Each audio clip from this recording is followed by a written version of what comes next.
पितृपक्ष के इन 15 दिनों में अपने पूर्वजों के प्रति जल, काला तिल ये अर्पित करके उनके प्रति श्रद्धा व्यक्त करते हैं। यह अवधारणा है कि यदि हमारे पूर्वज हम पर अप्रसन्न हैं तो हमारी अगली पीढ़ी बर्बाद हो जाएगी। जब हम इस तरह से जल देते हैं तो यह मनुष्यों के लिए जल देने का है। ठीक सामने से जल देते हैं तो देवताओं को, और दाहिनी ओर करके जब हम जल देते हैं तो वह जल हमारे पितरों को जाता है। नमस्कार, लाइव सिटीज में आप सभी का बहुत बहुत स्वागत है। आज आपके साथ मैं हूं मुस्कान। दर्शकों, आज हम बात करेंगे पितृपक्ष की। कहते हैं कि पितृपक्ष में हम अपने पूर्वजों की शांति और तृप्ति के लिए पितृपक्ष मनाया जाता है और हिंदू धर्म में पितृपक्ष का एक विशेष महत्व है। और इसी पे खास बातचीत करने के लिए आज हमारे साथ मौजूद है बिहार के जानी मानी आचार्य भावनाथ आचार्य जी। सर नमस्कार, बहुत बहुत स्वागत है आपका। सर, अभी पितृपक्ष की शुरुआत होने वाली है तो मैं आपसे ये जानना चाहूँगी कि पितृपक्ष को लेके लोगों में क्या कुछ भावनाएं हैं उस बारे में, या क्या कुछ धारणाएं हैं इस बारे में हमें आप पहले बताएं। अवश्य। आपके इस लाइव सीरीज के सभी दर्शकों का मेरा अभिनंदन है। हमारे धर्म में, हमारे सनातन धर्म में पितरों को लेकर के बहुत महत्वपूर्ण अवधारणा है जी। हमारे जो पूर्वज, हमारे पिता, पितामह, प्रपितामह, उनके पिता, फिर हमारी माता, दिवंगता माता, उनकी सास, इस तरह से एक पूरी परंपरा है। और हमारी अवधारणा है कि इस परंपरा के सहारे यदि हम अपने अतीत तक चलते जाएंगे तो ब्रह्म हैं, ब्रह्मा जिन्हें हम कहते हैं। और हमारी अवधारणा है कि ब्रह्मा से ही संपूर्ण जगत की सृष्टि हुई है, तो हमारी भी उत्पत्ति तो उसी ब्रह्मा से हुई है।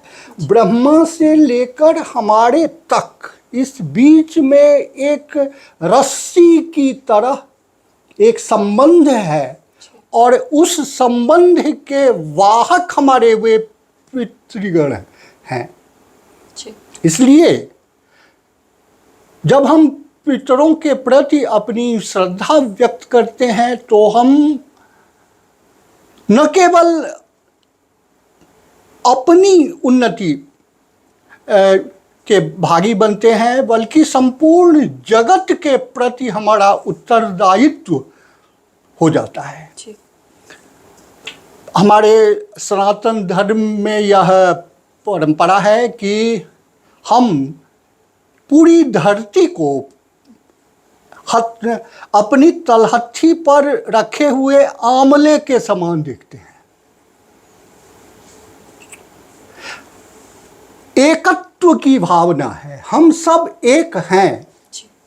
समस्त जीव जंतु, समस्त मनुष्य समुदाय में के बीच जो एकत्व की भावना है, इस एकत्व की भावना के परिप्रेक्ष्य में यदि हम पितृ की परंपरा को देखते हैं तो हमें एक गौरव की अनुभूति होती है। और उसी अर्थ में हम वसुधैव कुटुंबकम की सिद्धांत को देख पाते हैं।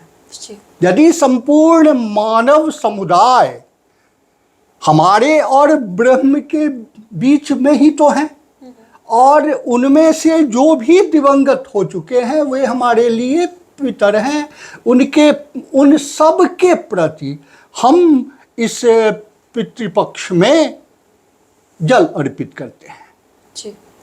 हालांकि आज भी बहुत सारे ऐसे व्यक्ति हैं जो हर दिन संध्या वंदन के समय या स्नान करने के बाद अपनी दैनिक पूजा के समय में अपने दिवंगत पिता, पितामह, प्रपितामह आदि का नाम लेकर अथवा स्मरण करके ही उन्हें जल देते हैं जी।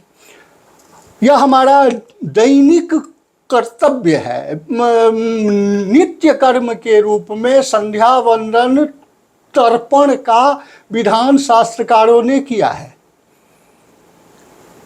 जो नित्य कर्म के रूप में करते हैं वे भी इस पितृपक्ष में विशेष करते हैं। जी।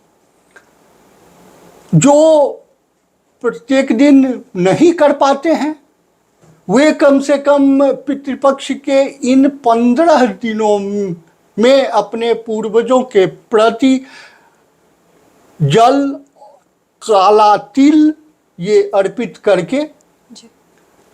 उनके प्रति श्रद्धा व्यक्त करते हैं और उनसे अपने लिए, अपने परिवार के लिए, अपनी भावी पीढ़ी के लिए आशीर्वाद मांगते हैं। जी। यह बहुत बड़ी अवधारणा है कि हमारी जो संतति परंपरा आगे तब तक सुचारू रूप से नहीं चल पाएगी जब तक कि हम अपने दिवंगत पूर्वजों का आशीर्वाद नहीं प्राप्त कर सकेंगे। ऐसी अनेक गाथाएं हैं पुराणों में जिनमें यह कहा गया है कि अमुक व्यक्ति का विवाह ही नहीं हो रहा था, तब उसने अपने पितर की आराधना की तो उसका विवाह हुआ और उसकी संतति परंपरा आगे चली। यह अवधारणा है कि यदि हमारे पूर्वज हम पर अप्रसन्न हैं तो हमारी अगली पीढ़ी बर्बाद हो जाएगी। इस दृष्टि से भी हम अपने पूर्वजों के प्रति आस्था व्यक्त करते हैं। जी। इस क्रम में मैं आप सभी दर्शकों को एक विशेष बात बतलाना चाहूँगा कि इस पितृपक्ष में जब हम जल देने लगते हैं तो हमें 3 वस्तुओं की आवश्यकता होती है। जी। जल, काला तिल और ये दर्भ कहलाता है। इसका एक प्रकार का घास है, लेकिन सनातन धर्म में इसका अत्यधिक महत्व है। जी।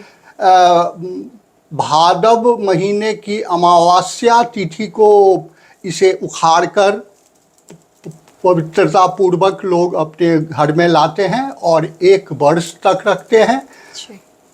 इस प्रकार से विष्णु की पूजा में तुलसी पत्र का महत्व है, उसी प्रकार से पितृकर्म में अथवा अन्य किसी भी सनातन धर्म की पूजा में इस कुश का महत्व है। इसकी पवित्री बना करके लोग पहनते हैं।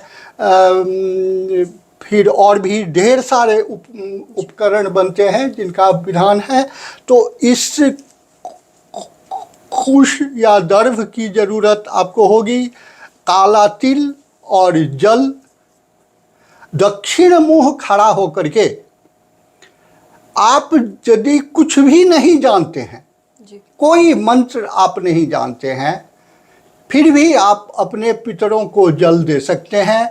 आप दक्षिण मुख खड़ा होकर के अपने दिवंगत पिता का नाम लीजिए, उनका स्मरण कीजिए, अपनी दिवंगता माता का नाम लीजिए, स्मरण कीजिए।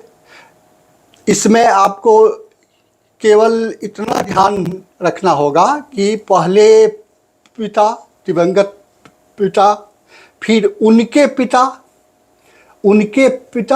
इन 3 पीढ़ी का नाम लेना होगा और उसके ऊपर 4 पीढ़ियों का स्मरण करके, आप नाम नहीं भी जानते हैं फिर भी उनका स्मरण करके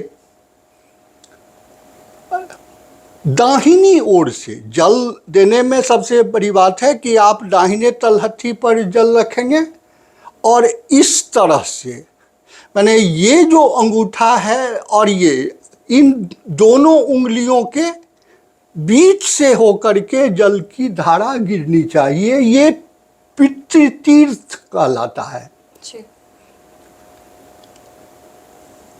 जब हम इस तरह से जल देते हैं तो यह मनुष्यों के लिए जल देने का है। ठीक सामने से जल देते हैं तो देवताओं को, और दाहिनी ओर करके जब हम जल देते हैं तो वह जल हमारे पितरों को जाता है। यानी यदि हम दक्षिण की मुंह होकर के खड़े हैं तो स्वाभाविक रूप से यह जल पश्चिम दिशा की ओर गिरना चाहिए। जी। इस बात का आपको ध्यान रखना है। पिता, पितामह, प्रपितामह और उसके ऊपर 4 पीढ़ी, इनको आप जल दे देंगे। फिर माता, जी। यदि माता जीवित हैं जी। तो माता तो पितामही माने दादी, दादी प्रपितामही, वृद्धा प्रपितामही, और उससे ऊपर की 4 पीढ़ी की जो मातृ पितर हैं, जी। इन्हें हम जल देंगे। उसके बाद अपने मातामह के कुल में, जी। मातामह माने नाना, जी। माता के पिता, उनके पिता, फिर उनके पिता, सबका नाम लेकर के गोत्र यदि आपको मालूम है तो अच्छी बात है। गोत्र नहीं भी मालूम है तो कम से कम नाम लेकर के, यदि नाम भी नहीं मालूम है, आजकल बहुत लोगों को अपने पूर्वजों का नाम भी नहीं मालूम है, फिर भी कोई दिक्कत नहीं है। आप कम से कम आरंभ तो करें, जी। स्मरण तो कीजिए कि हमारे दादाजी जी के भी तो कोई पिताजी रहे होंगे, उनके प्रति आस्था व्यक्त कीजिए और जल अर्पित कीजिए। इसके बाद आता है आ ब्रह्मस्तंभ पर्यंतम। जी। ब्रह्म जो हमारी जड़ में हैं, वहाँ तक के जो भी देवता, पितर, ऋषि मुनि हैं, उन सब का स्मरण करके हम एक बार जल देते हैं। इसमें सारे लोग आ जाएंगे, संपूर्ण धरती पर के सभी दिवंगत लोग आ जाएंगे। इस प्रकार हम देखते हैं कि पूर्वजों के प्रति हमारी जो आस्था है वह संपूर्ण विश्व को एक करने वाली आस्था है।